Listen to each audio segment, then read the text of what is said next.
Thanks for joining us for virtual tissue paper painting. Tonight we will be painting with just a few items using a crayon to do a design in the background that will resist the paint, and then also some tissue paper, some water, and that's all it's going to take to create a unique painting that you'll be proud to display in your home or office. Let's get started.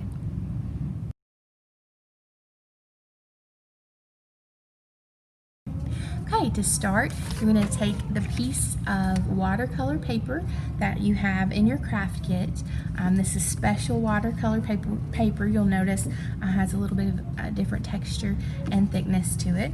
You're going to take this and your white crayon. Now next, if you would like to do a freehand design, you can draw that on your watercolor paper, any kind of design you would like, a word, a picture, anything at all. Just make sure that you do go over it several times with the crayon. You want to build up a nice layer of that wax because that's what's going to resist the water and the color that bleeds out of the tissue paper. So you really want that to stand up to that water and the bleeding from the paper. If you don't want to create your own design, I've included a stencil in your craft kit, and all you'll need to do is take this behind your paper and hold it up to any window with some sunshine coming through, and you'll line it up ever how you like. You could also print off your own word or design from your computer and do the same thing. Obviously, the bolder it is, the easier it's going to be. Put that right up behind it. It'll shine through, and then take your crayon and just start filling that in. Tracing it onto your watercolor paper with that white crayon. Now, obviously, it is a white crayon, so you're not going to be able to really see what you have done unless you hold it a certain way in the light. You just want to make sure you get that design or that word really built up with that crayon wax.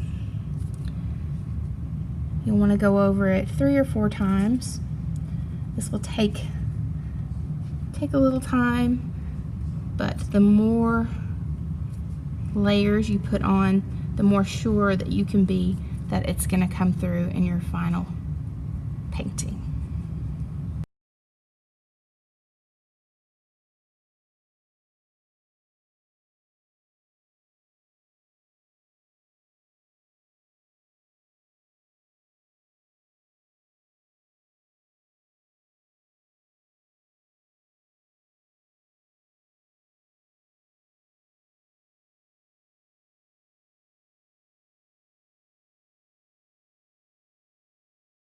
Now that you have your design on your watercolor paper, you're going to start layering on your little squares of tissue paper.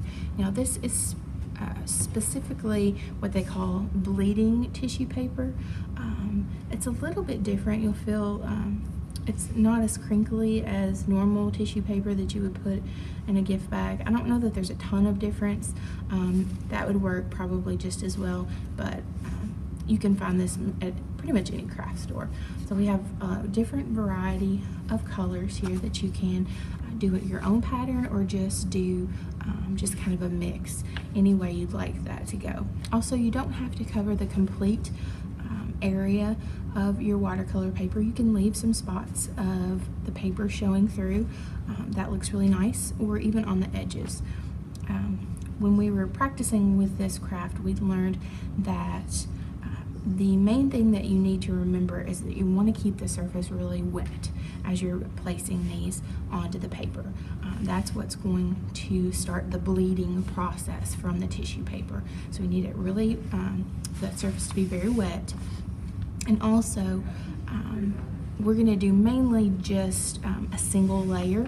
If you do want to do some overlapping with your pieces, you want to make sure that you keep that you wet it in between the layers, so that it soaks all the way through. It's going to take more water to have the bleeding process begin if you're in a layer. Also, that'll take longer to dry as well, so just keep that in mind. Also, this will get on your fingers, especially the darker colors. It will bleed onto your skin a little bit, so if you don't want that to happen, you might want to put on some gloves to keep that from happening. So you're gonna start layering these on. After we do a single layer of water, you can do the water with a paintbrush and keep it really wet that way, or we're going to be using just a little spray water bottle. I'd say most people have a little spray bottle in their house, so I found that this is the easiest way to go about it. So we're going to start this. Also, keep in mind that you will be layering over the top of your word or your design. That wax layer from the crayon will resist the bleeding, like we mentioned earlier. So when we, once the painting is dry and you take off the layers of tissue paper, that word will be left and it will resist the color and show through in your painting. So let's start layering. I'm gonna get a really good, really nice and wet layer here. It's gonna look like a lot of water, but don't be scared. This is what makes it work.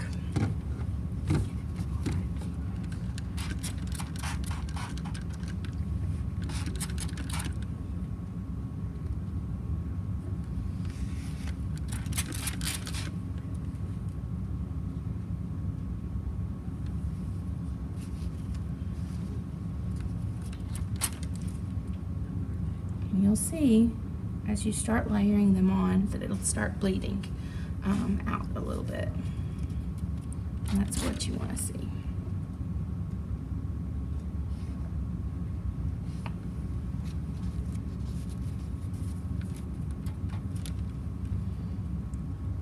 You'll also notice that we have a paper underneath here.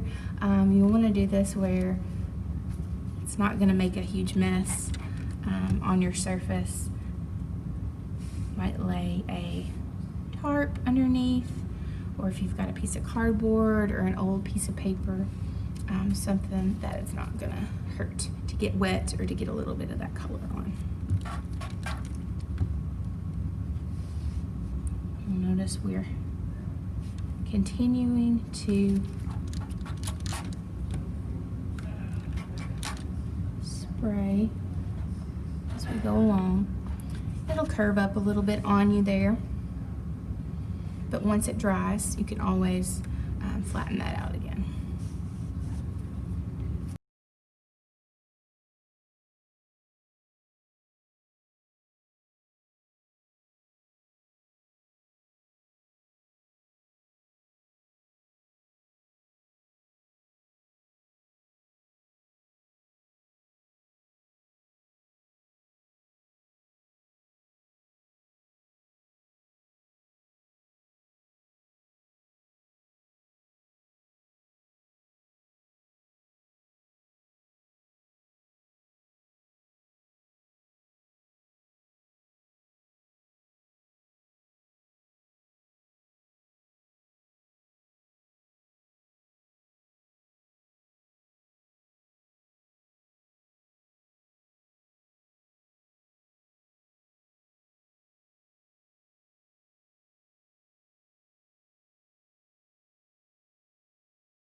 Continue to layer your squares of tissue paper until the entire surface is covered, and then once you've done that, take your spray bottle or your paintbrush and do another layer of water over the top.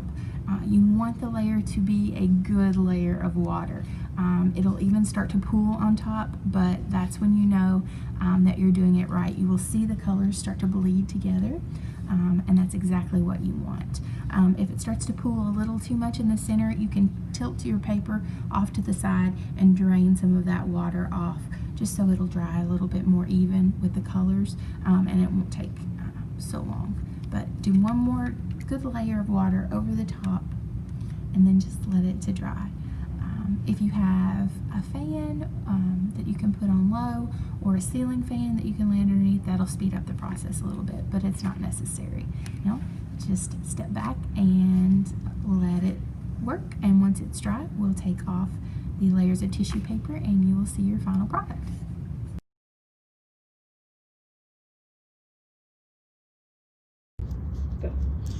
Once you've allowed your painting to dry almost completely, but it'll still be a little bit damp under there, but you'll be able to tell because the little pieces of tissue paper will just slide right off. You want to take these off, and your painting is what will be left behind.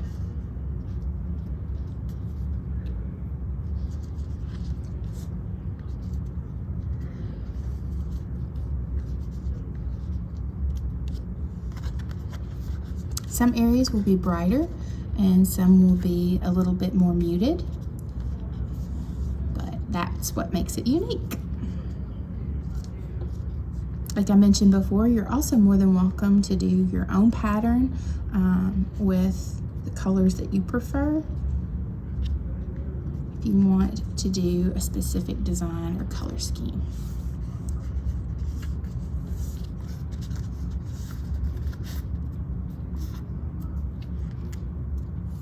And you'll notice that your letters that you did with the crayon, or the design that you did with your crayon,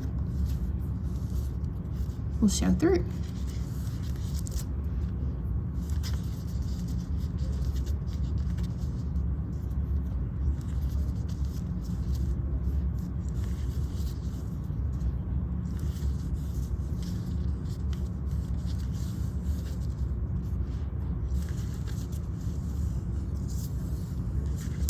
Now you can let it completely dry. If it's curled up a little bit on you, once it's completely dry, you can lay something on it to flatten it out. But what you'll have is your very own tissue paper painting. I hope you've enjoyed this craft tonight, and I look forward to seeing some of your finished products. As always, we would love for you to share a photo of your craft on our Facebook page, and we look forward to seeing you for another craft later in the month. Thanks so much. Bye-bye.